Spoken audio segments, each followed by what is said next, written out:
Hello and welcome to the Nursing Economics podcast series. This series provides extended content relating to articles published in the journal, such as interviews and roundtable discussions. In this episode, Dr. Donna Nikitas, editor of Nursing Economics, talks with Dr. Jennifer Francis, a senior scientist at Woods Hole Research Center in Falmouth, Massachusetts, and an affiliate with the Rutgers University Department of Marine and Coastal Sciences. Dr. Francis is world-renowned for her research on Arctic climate change impacts and the resulting effect on weather in other regions of the world. Her research has focused specifically on the connection between the rapidly warming Arctic and a weakened jet stream. She is regularly quoted in major media outlets, including the New York Times and the Washington Post. She recently testified to the U.S. House Committee on Science, Space, and Technology on climate change and its connection to extreme weather. Dr. Francis received her Ph.D. in Atmospheric Sciences from the University of Washington and her undergraduate degree from San Jose State. Her article, Clarity in Clouds: Progress in Understanding Arctic Influences on Mid-Latitude Weather, was published in the January-February 2019 issue of Nursing Economics as part of the special issue on climate change and health-related environmental risk. We are pleased to now present Dr. Nikitas' interview with Dr. Francis. Welcome to the Nursing Economics podcast. This is Donna Nikitas, the editor of Nursing Economics. I have invited Dr. Jennifer Francis, senior scientist at the Woods Hole Research Center in Falmouth, Massachusetts, to be my guest today. I'm going to be asking her about her insights and observations from her recent testimony that she presented to the House of Representatives on the Science, Space, and Technology Committee earlier in February of this year. The chairperson, Eddie Bernice Johnson, who chaired the first Science Committee hearing, stated at the beginning of the hearing that though the administration has regrettably chosen to ignore the findings of its own scientists in the area of climate change, we as legislators have a responsibility to protect the public's interest. The purpose of the hearing is to focus on the possible measures to deal with climate change and identify some of the potential bipartisan paths forward to address climate change by making sure that the committee is informed by the most relevant and up-to-date science so as to conduct the legislative and oversight responsibilities. So at this point, Dr. Francis, I would like you just to provide a brief description of your current research and focus on areas as a climate scientist. You were involved in providing oral and written testimony to the House of Representatives Science, Space, and Technology Committee. So let me start by asking you, brief us on what you're doing right now, and then also, how did you prepare for this experience to testify in front of the Science, Space, and Technology Committee? I was a research professor at Rutgers for almost a quarter of a century. So I'm more of a Rutgers person than a Woods Hole person at this point, and I enjoyed my time at Rutgers very, very much. And while I was there, all of my research really was focused on topics related to the Arctic and how the Arctic was changing. So my training is as an atmospheric scientist, so I was mostly interested in how the atmosphere in high latitudes, and in particular the Arctic, was changing, how those changes were affecting things like sea ice loss. But more recently, since about 2011, I shifted my research focus a little bit to look beyond the Arctic. So to ask questions related to the fact that the Arctic was changing so fast. We could see that. We could see the ice disappearing. How are those changes in the Arctic going to affect weather patterns beyond the Arctic, down farther south where billions of people live? And in particular, we hypothesized that the fact that the Arctic was warming so fast would cause more extreme weather events to occur down in what we call the mid-latitudes where everyone lives. And so this has really been the focus of my research since then. I wrote a paper with my colleague at the University of Wisconsin, Dr. Stephen Bavris, and I think it was the topic of extreme weather that really caught the eye of the media. It ended up on the front page of the New York Times, and from that moment on, my life has never been the same.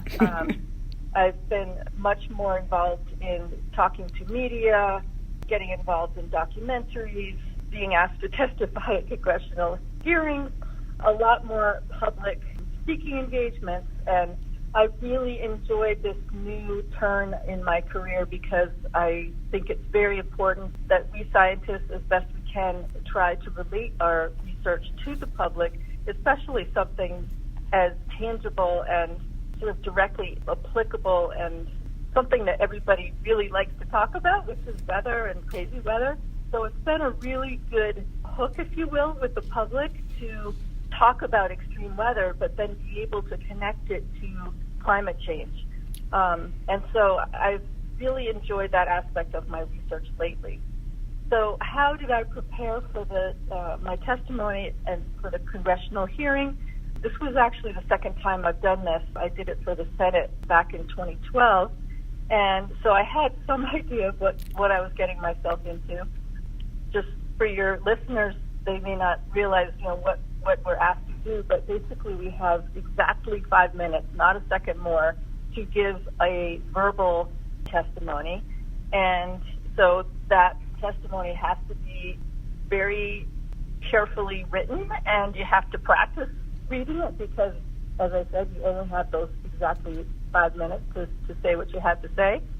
But then you were also asked to write a written testimony, and that could be as long as you want and include figures and all that sort of thing. So I knew that was going to be required of me. But we were in that testimony for over 3 hours. And so the first hour or so was taken up with mostly people saying their testimony, whatever they had written. And then the rest of the time was just open question and answer from any of the congressional members who decided they want to come and ask a question. So it was a long process, and I prepared my testimony. They asked me to talk about extreme weather, so I kept it at a very high level. I talked about, generally what we know about the connections between extreme weather and climate change. Some of them are well understood and very clear. And I also talked about some of the really cutting-edge research topics that are making other connections between climate change and extreme weather. And that's really where my research sits right now. So I could talk about the role of the Arctic and other aspects of that. So it was a great experience, and I was especially pleased that none of the other witnesses that had been invited were deniers, meaning that we weren't there to debate the fact of climate change and the human role in climate change. And this was very refreshing to all of us who participated, that we all expected that we'd have to basically defend what's settled science, but some people just don't quite accept it yet, but that wasn't the case. We got very few questions from any of the congressional members that were insinuating that climate change was not real and that humans were not causing it. So it was a really positive experience from that perspective. Excellent. Thank you for that beautiful overview.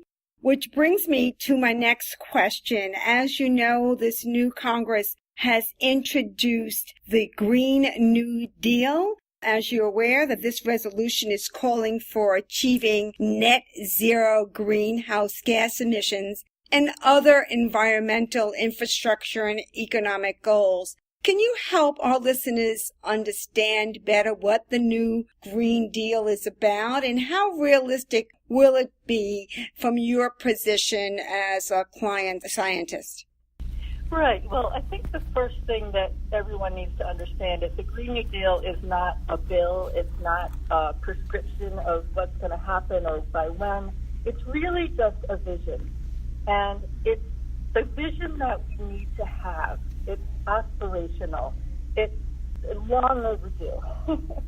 I wish it had come out back in the 1980s 80s, because if it had, we would not be in this terrible predicament that we find ourselves in now, or at least not so much of a one. And it's filled with things that have been talked about by scientists and by policymakers and by social scientists and by psychologists even, and about how we need to move forward to lessen the impacts of climate change, especially on the segment of society who really has the resources to cope with it. And most likely they're also the people who contributed least to it.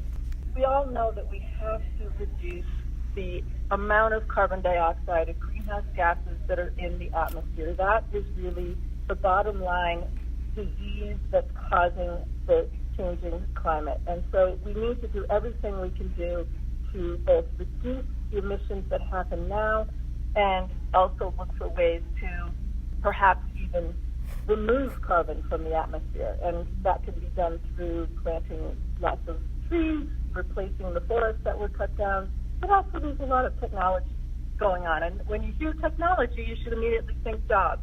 So the Green New Deal is not just about climate science itself, but it's also the economy and talking about how we need to transition away from these old industries, especially the ones based on fossil fuels, because they're not economic anymore. They just don't make sense anymore. And really we need to shift our economy to energy sources that make much more sense, they're clean, and ultimately it's going to be better for everyone. So there's a lot in the Green New Deal, but as I said, it's really a vision of where we need to go. There's nothing hard, no hard lines drawn in the sand anywhere. It's just about how we can make things better for a lot of people in a lot of ways, which includes reducing the effects of climate change in the future. Excellent. That's very helpful. And I'm glad you brought that to our attention. Recently, in October of 2018, the Intergovernment Panel on Climate Change released its report, a special report on limiting warming to 1.5 degrees centigrade. This report really helped, I think, bring foremost this notion of what policy options that we have available. And I think you just mentioned some, either through technology, techniques, the jobs, and the economy. But, it is this footprint, this reducing the fossil footprint that is a real barrier. So what are your thoughts on this report and reactions to it? And what does the consumer, particularly not just the general public, but healthcare providers, need to know about this? This latest version of the series of IPCC reports, as they're called, really just made things a lot clearer in more definite language, I'd say. I mean, the science behind it is not particularly new. We've known for a very, very long time that if you increase the greenhouse gases in the atmosphere, it's going to warm the Earth, and we're going to see more extreme weather and sea level rise and all of the effects that we know about very well. So that part of the science is not new. But I think what this report did was to lay it out in much more direct language and say, look, if we don't do something, it's going to be bad. And this concept of the 1.5 degree centigrade limit of global warming really comes out of the Paris Agreement as really kind of an aspirational goal. I mean, originally everyone was talking about keeping it under 2 degrees Celsius. But through that discussion in Paris, everyone decided, 2 degrees is really too much, and we really can't afford to go that far. So let's dial it back and see if we can be more aspirational and see what we need to do to keep it under 1.5. So that's kind of where that came from. And I have to say that, again, this is in line with the Green New Deal. These are aspirational goals. In reality, I think there's very little chance that we'll be able to keep it under 1.5, or perhaps not even below 2 degrees Celsius. But that doesn't mean that we shouldn't do everything we could possibly do to slow down the warming as much as possible, because that will make the impacts of warming less extreme than they would be otherwise. And perhaps buy us some time to come up with some other technological means to actually remove carbon dioxide from the atmosphere, and also to help communities that are being affected by the impacts of climate change to deal with it. So those are not going to be easy solutions by any means in terms of coastal communities, for example, they need to start thinking about, okay, well, this area of our town has been flooded out 5 times in the last 10 years. Does it make sense to rebuild there? Or should we be thinking ahead and looking for ways to move people to safer locations? You know, my belief is that people all over the United States should be outraged when they hear that somebody's vacation home, say on the coast of wherever, Florida, pick a place, has been flooded, 8 times in a generation, and yet tax dollars go to replacing that home.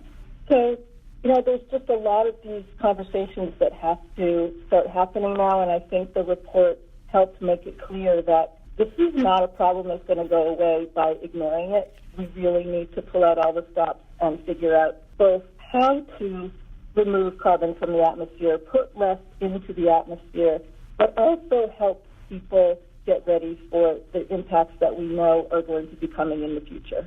Well, that's an excellent segue into my next question, because we are living the impact of climate change throughout the United States, and more specifically in our local communities, whether it's California, most recently Texas, Florida, Puerto Rico, even the Northeast through Sandy. So we know personally how climate change has impacted us, whether it was through a hurricane, an earthquake, flooding, water shortages, contaminated waters, and in some cases, infectious diseases. So let me ask you this. You've provided some examples, but what insights and advice would you provide to nurses and other health providers about what are their roles and responsibilities in addressing climate, and what specific ways personally can we slow this impact down? Because we know the impact of how dirty water, contaminated air impacts our most vulnerable individuals and populations, women and children, older adults,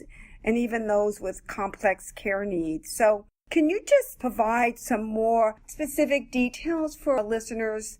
Well, I'll certainly give that one a shot. The health sciences are not really my area of expertise, but, what we're already seeing is many, many more deaths to especially the heat-related part of climate change. So in 2018 alone, around the world, there were thousands of people who died directly related to increased heat. So heat waves, especially in the summertime.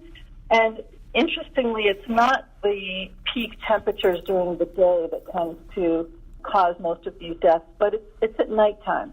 So during the night, if the temperature doesn't go low enough, if it stays hot during the night, then the body's ability to cool itself through sweat and evaporation of that sweat can't cool the body enough. And so people, especially who have other compromising health issues, are the most likely ones to succumb to this. But we're seeing, especially in countries where they don't have access to their conditioning, that they're really feeling the brunt of the increased heat waves, which is a very direct and very well understood impact of global warming. But all the other things that you listed related to poor water quality, again, it tends to affect communities and countries where people don't have the resources to get clean water, or their infrastructure has crumbled for whatever reason. Their government is not able to provide them with the right resources to provide clean water for their people. That's really where the rubber's going to hit the road, and where we're going to see a lot of the biggest impacts of climate change just due to health. And of course, you know better than I that as temperatures rise, we'll also see the spread of diseases into regions where they don't usually go, because they're related to either mosquitoes or other vectors that can only live where it's warm and moist. And so as more and more locations shift their climate to a warmer, moister place, then these diseases are able to spread into regions where they've never been seen before.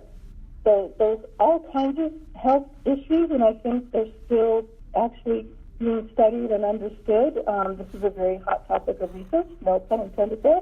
And I think doctors and nurses around the world probably need to be thinking about the kinds of emergency situations that are likely to become more frequent as we go into this warmer world.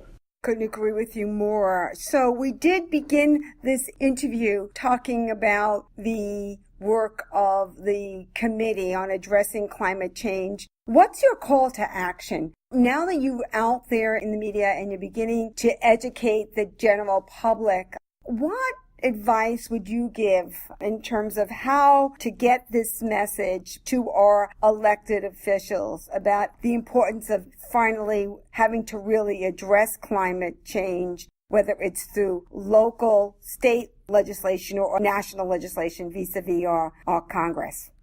Right. Well, that's a big question. When people ask me something like that, I usually say, the most important thing that each of us can do individually is to vote. To vote for people, for potential leaders who get it, who are willing to make hard decisions, perhaps even jeopardize their own political careers, to make the right decisions and do some of these changes that have to happen in the way we govern ourselves and in the choices we make in terms of where people live, that idea of perhaps having to retreat from a place where your family's always lived, for example, but also making choices like what kind of car you buy, what kind of appliances you put in your home. But I think the main thing is to support these leaders who get it and are going to make changes like stand up to the fossil fuel companies, not provide them with subsidies anymore, which to me is outrageous that these fossil fuel companies that are making billions of dollars are still getting huge subsidies from our government. There's really no reason for that anymore. Other examples of policy changes that I think are necessary are to just stop building any new infrastructure that supports fossil fuel energy and instead use that money to build energy solutions that are helping renewable resources. So, there's a whole lot of things that we all need to do collectively, but just on a personal level, I think we each need to go through each and every day thinking about everything we're doing and how we could do it using less energy, making better decisions about what kinds of, like I said, appliances in our home, whether we really need to drive over to Walmart today to get one little thing, or whether we could save up a list and just go once in 2 weeks. And there's just a lot of little things that actually do add up over time. And if we all did them, it really would make a difference. I couldn't agree with you more. Let me just thank you personally for taking your time first to share your expertise and certainly point out the importance of scientific research and the evidence. I just want to alert our readers that Dr. Francis did contribute a full manuscript to our special issue on climate change and health-related environmental risks. I appreciate this conversation. I think it brings real balance to the journal in calling attention to climate change. We look forward to hearing from you again, and I'd just like to see if you have any last words before we end. Last words. I would say I really think that this idea of communication is finally being appreciated by scientists in my world. It's been a really big step forward for a lot of scientists to be able to get out there in front of public groups and try to really put effort into explaining it in a way that the public can understand what their research is and why it's important to the public, who ultimately is paying the bill. A lot of us, our research is funded by agencies like the National Science Foundation and NASA, and especially climate science research, that is. And so we have, I think, an obligation to the public to help them understand why what we do is important to them. So I just wanted to say that I think this is finally happening in the science world, and I hope that the public is getting out there and listening and asking lots of good questions, because that's how we're all going to learn. And once we all understand why this is important, then you'll have a better feel for when you hear something on television or on the radio or read something, being able to discern whether or not it's true or not. And I think that's another aspect of this new world that we're living in, where people tend to get confused about when they hear two different things. So we need to have a public that's very up to speed on what's going on, especially in this fact of climate change. Well, I couldn't agree more, and I think the way that we're going to move forward is to keep it in the public's eye and keep them informed and well educated. On behalf of the journal and our readership, I want to thank you, Dr. Francis, for taking this time to speak with me today. You're very welcome anytime. The Nursing Economics podcast series is owned and produced by Genetti Publications Incorporated. All rights reserved. No portion of this podcast may be used without written permission. Dr. Jennifer Francis is a senior scientist at Woods Hole Research Center in Falmouth, Massachusetts, and an affiliate with the Rutgers University Department of Marine and Coastal Sciences. Dr. Donna Nikitas is Dean and Professor for the Rutgers School of Nursing in Camden, New Jersey, and the editor of Nursing Economics. You can order the Nursing Economics special issue on climate change and health-related environmental risk at nursingeconomics.net. For archived episodes of this podcast and to learn more about nursing economics, visit the journal's website at nursingeconomics.net. You can also subscribe to the Nursing Economics podcast on iTunes, Google Play Music, Spotify, Stitcher, TuneIn Radio, our hosting site Spreaker, and other various podcast delivery services. And as a listener, you can save 50% off your first-year subscription to the Nursing Economics Journal. Simply visit nursingeconomics.net/offer to take advantage of this special discount.